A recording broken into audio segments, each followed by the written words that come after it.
When we want to understand the concept of pranayama, we need to have a bit of knowledge of few different things that come together. And one of the first concepts we need to understand is that we are not just the physical body, but we are the energy body. And the energy, when you can slow it down to a slower speed of vibration, is what the physical existence is all about. And Einstein had the beautiful formula E is equal to mc square. And when we look at that E is equal to mc square, we realize that energy is nothing but matter speeded up to a very high vibration. So if you can get matter speeded up to a high vibration, you have energy, and conversely, you slow down energy to a very slow speed of vibration, you have matter. So the relationship between matter and energy, through this equation he brought out, and for me Einstein is personally one of my favorites, because through science he came to the spiritual truths without having to go through the spiritual path, which was a very interesting one, that he actually could go through science and come to the similar realizations. Now, I don't think we need scientific proof for spiritual understanding, but personally, as a person who dabbles in everything you can think of, for me, when I find science and spirituality saying the same thing, it sort of is a nice feeling, okay? You sort of feel good about it. And it's not that you need the scientific proof, which is what many people are thinking, but just when they say the similar thing, you're like, okay, fine, it's nice that both are saying the same thing, we can get on with other things. Because there's always this dichotomy. This dichotomy is very recent, it's just post-Renaissance actually. Before the Renaissance, if you look at all cultures, the science man, the medicine man, the spiritual man were all one and the same. It was always a similar type of person. And they had all three. And then suddenly it was split apart and he said, oh, it has to be either scientific or spiritual. Now spirituality, religion is where I think they got sort of the power struggle between the scientific world and the church, and then they had their own issues, which is nothing to think about now. But there's always this right or left, yes or no. And actually what we need to understand, it's both. It is both scientific and spiritual. It can be both. It doesn't have to be either scientific or spiritual. It can be scientific and spiritual. It can be spiritual and scientific. So when we want to understand this, it is very important we go back a few steps to the Panchakosha. Because without the Panchakosha, we cannot go any step further. And the first level of our understanding, when we want to become aware of who we are, is becoming aware of the body. So this is actually the first level of awareness that Swamiji talks about. Swamiji gives us this fourfold awareness. The first awareness is the awareness of the body. The second is of the emotions through the breath, because the breath and the emotions are very much interconnected. If you remember, I had drawn this limbic system diagram like this. And if you look at the limbic system, you will see that the brain stem, which governs the respiration, is sort of just right in that same area. So how the emotions, just get behind it, get behind my protection. Yes. So you can see how you have the limbic system and the brain stem is just sort of caught in the, I won't say the center, but very much in that area. And so that is why the emotions and the breath, they are so aligned. So if you want to understand your emotions, the best way is to understand your breathing pattern. The more you become aware of your breathing pattern in a positive way. The only time people become aware of any part of the body is when they have something wrong with it. Now we don't want that type of awareness. In fact, I often joke that only time people realize they have a head is when they have a headache. And that is a pathetic situation where people don't know they have a head until that time. Sometimes it becomes a bit absurd when you think of how unaware people are. We'll come to that later. So awareness of body, awareness of emotions. To become aware of emotions, you need to be aware of the breath. The breath is the key to the emotional sort of complexity. Then comes the awareness of the mind, and then comes this wonderful state of awareness where you are aware of awareness itself. It's sort of one of those metacognitive states. It's a state of metacognitive ability where you are there but you are not really there. And psychology has a beautiful concept for this called flow, F-L-O-W. And flow in psychology is a beautiful concept because it means you are doing it, but you are not doing it anymore. So you are making music, the music is happening, but you are really not there anymore. It is just happening through you. You become the vehicle for the experience. It's called flow in psychology. And this is very similar to that. This awareness of awareness itself is something like that. It's like one of those flow states. But before that, we have the state of knowing how unaware we are. And I don't know if you have heard that story. How many of you have heard the story of how that came into being? Not too many. I know Ananda and Deepika will know it, but that's a different issue. Okay, then it's worth telling. My father used to always talk about these 4 states of awareness. Awareness of body. He actually defined yoga as 4-fold awareness. Awareness of the body, awareness of the emotions, awareness of the mind, and awareness of awareness itself. This is actually a definition he had given along with yoga as a way of life, yoga's conscious evolution, those type of definitions. This was a very, very important definition he used to give a lot, and in fact I quote often in my life. That is why this whole modern thing of mindfulness, that's what yoga is all about, okay? Yoga is all about mindfulness, and if it's not mindful, it's not yoga, okay? But now it's sort of become mindfulness is something different, yoga is something different. And especially in North America, it is a big division, because if you do mindfulness-based research, you can get a lot of money, much more than you can get for yoga, because yoga sort of is that thing, funny thing from India. And that is why they try to make it look like it has nothing to do with India. That's the, what is that, post-lineage yoga, and you have all these new terms coming up for it. Anyway, that's a different issue. Coming back. So my father used to talk about this, and one day, my mother was virtually breathing down his neck, and there was a point where she was virtually holding on to his shawl, and she was like, Swamiji, I want that highest awareness of awareness itself. I want that highest awareness of awareness itself. I want that highest awareness. And my father turns to her and says, Meenakshi, do you realize you are standing on my toes right now? You want that state of highest awareness, but you are not aware you are standing on my toes at this right moment. And that's where my mother added this 5th level of awareness definition, which was, first is we need to become aware of how unaware we are.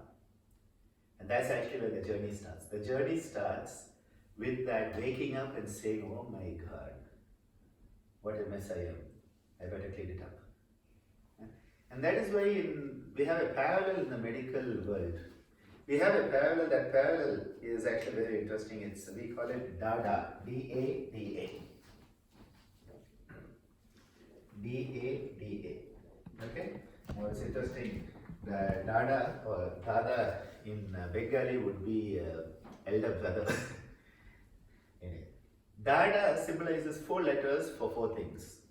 That when confronted with chronic illness, when confronted with a diagnosis that is going to be life-threatening or a major illness, what happens is the first thing that manifests in people is denial. So the first D signifies denial. And that's actually where it starts. The moment we have a problem, the moment we have something to deal with, the first human response is actually to deny it. Because if you deny it, you don't have to do anything about it. And that is why whenever you go to any Indian governmental office and you say, I need this or can you do this, the first answer is always no. Because if you say no, you don't have to do anything about it. And it doesn't matter what office you go to, the first answer will be no. And another thing I learned is that if you try through the email or if you try through a phone call, more chances of getting no, because it's easier to say no to an email and a phone call than in person, okay? So my mother had that trick that whenever she needed to get anything done in a government office, she would make sure she goes there. So then there's less chance of them saying that first no, which comes with an email or a phone call or a letter. The first response is no, because the moment we deny it, we don't have to face it. We don't have to do anything about it. We can continue to be where we are without doing anything about it. The second, after you start to go a little deeper, the AA that comes in is anger. And we become angry about it. We say, why did this happen to me? Why should it happen to me? How dare it happen to me? And we get angry with society, we get angry with our parents, we get angry with our family, we get angry with our doctors, we get angry with our friends, and anger comes in. Again, you're not going to do anything about it because you're angry about it. So as long as you are denying it, as long as you're angry about it, you're not going to do anything. Then comes the third part, D, D-A-D. That D is depression. And you go into this depression where, oh poor me, why it has happened to me, and everybody else is happy and I am the sad one and I am the one tested and only I have such a bad life and everything, the sky is falling on my head, and we go into this deep rut. Again, we're not going to do anything about it because we are totally depressed about it. Then comes that last A, which is acceptance. And it is only when the person, the individual comes into that state of acceptance that they actually start to do something about whatever was diagnosed or whatever was hidden. Now in medicine we talk about this with relation to chronic illnesses and terminal illnesses, and when you have to break a bad diagnosis to patients, we talk about that type of situation. But I say in life also we are facing this all the time. We are denying, we are then getting angry, we are then getting depressed. It is only when we start to have that stage of acceptance we can do something. And this is not a passive acceptance. This is an active state of acceptance, saying, I accept it and what can I do about it? I'm going to do it. So it is the point where you can actually hit ground zero and you can start jumping up, you can rebound, and that is where the quality of resilience comes in. Resilience is the ability to come back when you have fallen down. And there's no harm, there's no shame in falling down. We all fall down. Every human being, every living being falls down. The shame lies in not picking ourselves up and coming back to where we should be. And what is yoga doing? It's not preventing you from falling down. Often people are like, oh, you're a yogi, you should not get angry. You should not get depressed. I'm like, seriously, I'm a human being. Human beings will get angry. Human beings will get depressed. Human beings will have emotional reactions. We will make mistakes. Do we come back from it? That is what yoga is about. It is the skill to come back to your normalcy as soon as possible with least damage. In the place where I live, we speak a language, Tamil. And we have a saying that in Tamil basically it translates as, even if you fall down, you get up without sand on your mustache. Because in Tamil Nadu, in South India, you find a lot of mustaches. North India, you don't find too much. It's more in the South. South, like every man has to have one. And the bushier, the more manly you are. Even our gods, Shiva in the North will never have a mustache. But in all South Indian movies, when they had Shiva, he had to have a mustache. It's sort of one of those funny things. So the saying goes, you fall down, you tripped and fell down, but you get up without sand on your mustache. So nothing wrong about falling down, but just make sure you get up in a safe way, get up in as good a way you can. That's what yoga is all about. People think, oh, yogi people shouldn't cry. Who said that? You should cry a lot. In fact, when my patients start to cry during consultation, I actually thank them for having that trust in me. Because people cannot cry in front of someone they don't trust. It is when they trust you, when they can share with you, that they can open up the deepest emotions. It means something can change at that point. That is a point where that breakdown becomes an opportunity for a breakthrough to happen. And I actually thank them. People are always like, seriously, why are you thanking us for crying in front of you? I was like, it means that you felt you can open up, and that I appreciate. I appreciate that honesty, I appreciate that trust, and then we can do something about it. Now it may not happen on the first visit, it may be the second, it may be the third, it may be the 33rd visits at times, and often you never know when it will happen. So this data is something very similar to that. And what we need to do is have that sense of acceptance.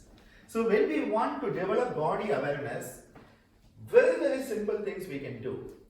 Because when we start to move our body in a conscious manner, in a mindful manner, what we are doing is we are creating an opportunity for the thought process to have a healthy relationship with the body parts, rather than the normally found unhealthy relationship where my fingers are paining and so I know I have fingers. You are starting to say, what are my fingers doing in a positive way? So you are moving in a conscious manner. Doesn't matter what yoga practice you do. You are moving consciously, and by moving mindfully, moving consciously, moving with awareness, what you are doing is creating a positive, healthy body awareness. Second thing, what you are starting to do is you are starting to synchronize your body movement with the breath pattern. And this is a very key element, because the breath pattern is related to your emotions. So the moment you synchronize your body movement with the breath pattern, you are creating a stability in the volatile emotions. You are finding that gap in your emotions where stability can be there. It's a small gap in the emotions. The third thing that is happening is, because you are doing it mindfully, your prefrontal cortex, you remember I talked about that human part of us, that that is starting to come into play. And the moment that comes into play, you are saying, I am not just going to breathe randomly as my brainstem wants me. Your brainstem is the primitive part. It is just saying breathe in, breathe out, breathe in, breathe out, and you are following it like a robot. Now you are saying, I'm not going to be robotic, I'm not going to be unconscious, I'm not going to be just living a habitual conditioned life. I am going to be the master, and I am going to decide how I breathe. What you have done is, you have taken back control from the subconscious, unconscious. It's like you're on autopilot and you take back your control and you say, I am going to guide this car, not you. Most of the time people's lives are on autopilot. All the systems are on autopilot. And that is why they have half the problem. Because they are not responding in an appropriate manner, which is what adaptability is all about. Adaptability cannot happen when you are on autopilot. Autopilot is just autopilot. Adaptability requires consciousness. So the moment you say, I am going to now move, and we are all going to do that in a few moments. I am going to now move, and this movement is going to be in tune with a certain breathing pattern, say 6 counts in and 6 out. And that pattern, my prefrontal cortex is going to guide, and the brainstem is going to have to follow it. And the higher is starting to control the lower in a positive evolutionary manner. You are regaining the mastery. You are taking back the control from the unconscious old part of your brain that was just reactionary and not responsive.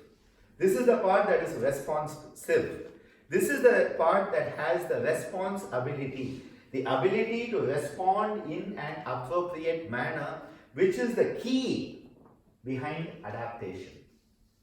Adaptability depends on responding as appropriate to that situation, not reacting, responding. So the moment you are doing this, it is happening. The moment you say, I am going to do a certain movement in tune with a breathing pattern and do it in a mindful way, you have suddenly created a change. You have created the possibility of conscious change to happen. Now imagine it happens in such a simple way, we don't even know it's happening, okay? And that is why when we do the yoga practices, it's not about which muscle is getting stretched. No. That is like the additional extra bits. It is more about what's happening in the relationship between your mind and your body. And that is why yoga is the original mind-body medicine. Nowadays it's very popular to talk about mind-body medicine. Yoga is the original mind-body medicine, and it was put in such a way that you could do it in the simplest possible way. It's like bringing quantum physics down into kindergarten, okay? It's as much as that. So let's try this out and see, can we bring the physical movement done mindfully, in tune with the breathing, and guess which of the three koshas I'm bringing together, or we are bringing together when we do this? What are the three koshas coming together? The Annamaya, the physical, the Pranamaya, the energy, and the Manomaya, the mind. So your Annamaya, your Pranamaya, and your Manomaya actually coming together. You are creating a yoga. Yoga is union. Yoga is integration. Yoga is oneness. You are creating a yoga of these three.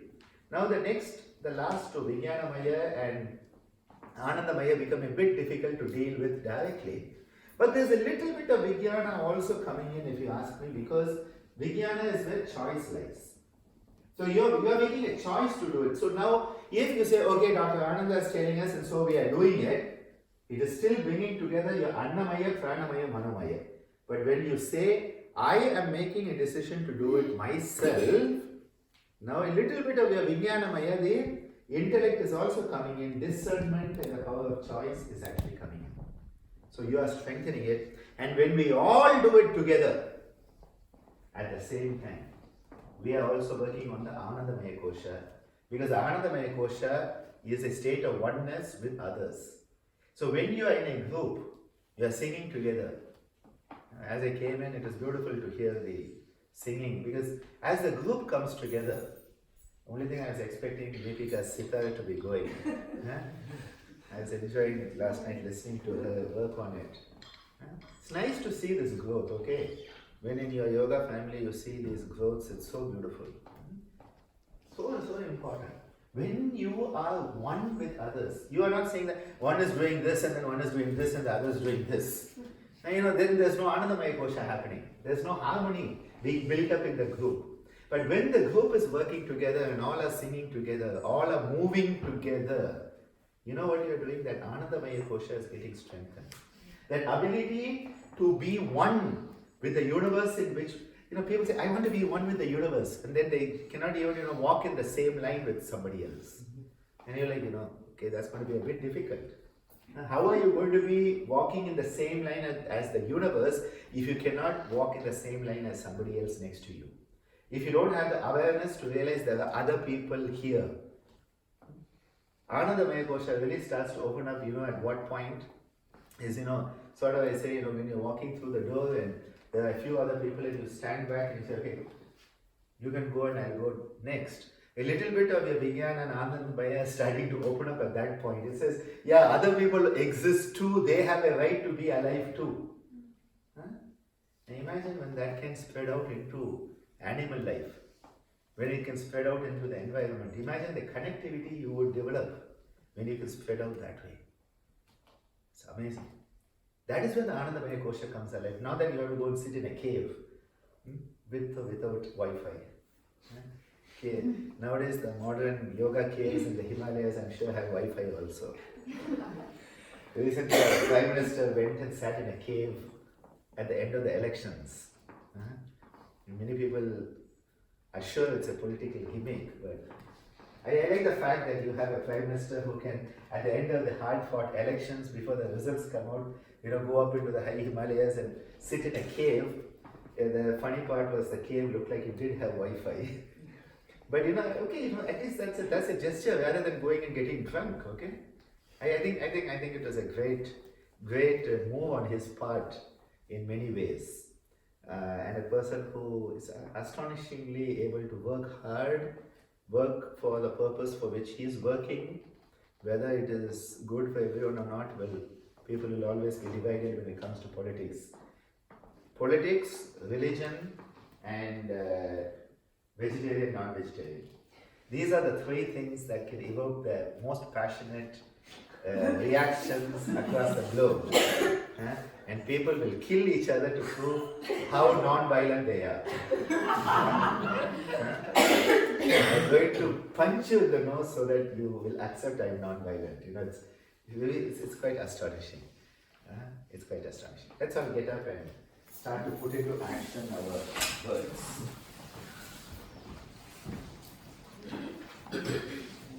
I just want to make sure that every time you do any of these practices, you realize it's not just a simple practice, but there are multiple layers to every practice. In fact, currently, multiple layers to every practice, which is why yoga is not, and I'm going to repeat, not as many times as you want. And I know none of you think of it that way, but when you go out, you're going to meet a lot of people who think that way. Yoga is not just a physical exercise. And there are just so many people out there, even today, from someone who I know and somebody who knows better, that person still shared something on Facebook. I don't think it was her statement, but still shared where they talked about the yogic exercises do this. And the yogic exercises. I would rather say yogic practices, yoga techniques. I would prefer not to say yogic exercises because we are then reinforcing this popular misconception that yoga is just a bodily exercise. It's not just for the body, it's not just about whether it's your gluteals or your psoas, and everybody loves the psoas nowadays. the yoga world is like the muscle of the soul, and oh my god, even yesterday someone shared an image of it. I think, okay, it's nice, okay, I'm not against it, enjoy it, but just remember it's not about the muscle, it's not about the joint. The muscles and the joints are going to be healthy when you are healthy internally. When your mind is healthy, the body will be healthy. So just keeping our mind on that. Let's bring our feet together. What we are going to do is, we are going to be raising the right hand and down, left hand and down, and then both hands up and down.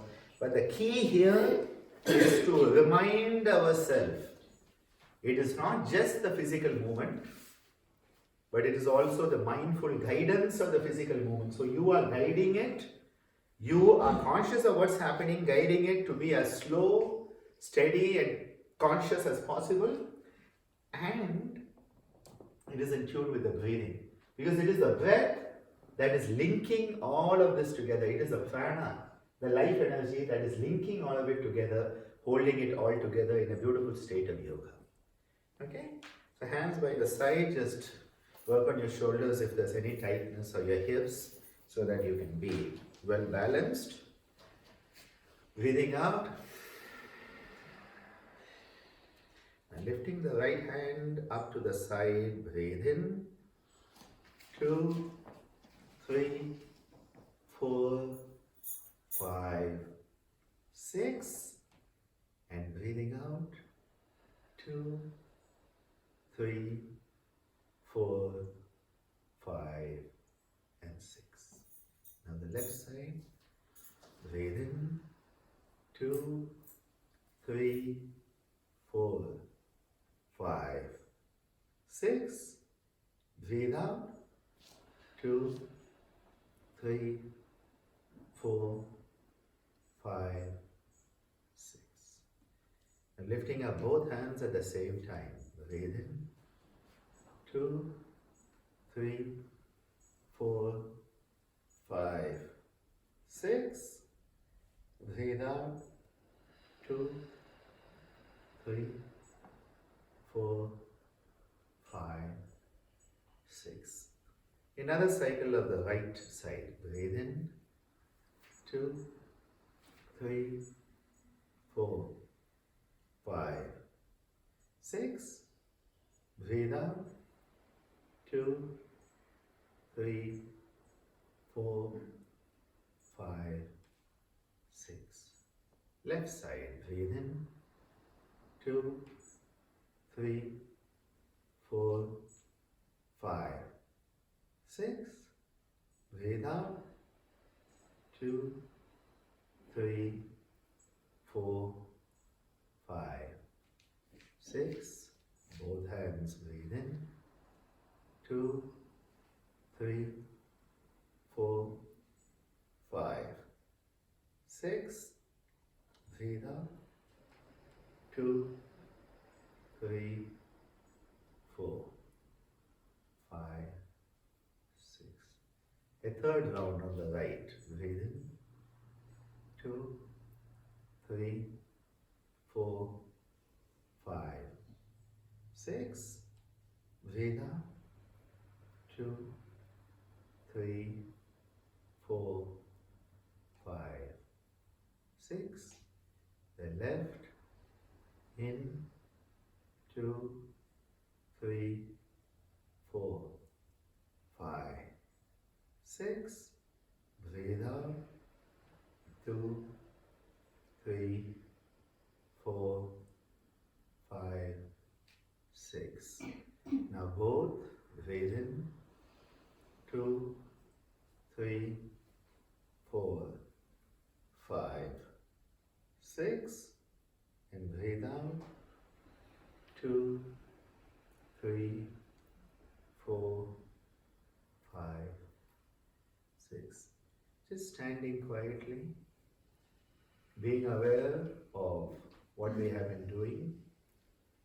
We have been linking the mindful physical movements done with consciousness.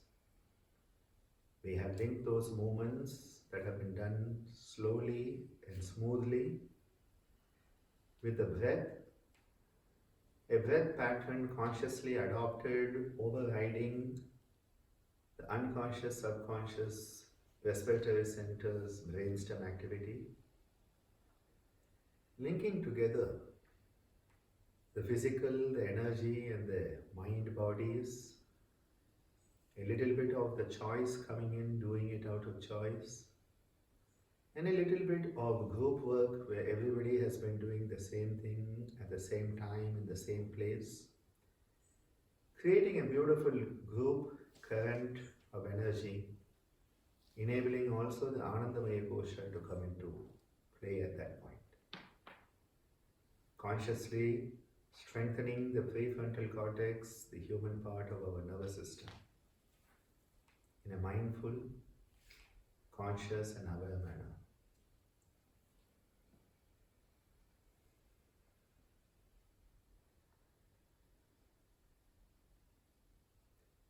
Relax and move around a little bit.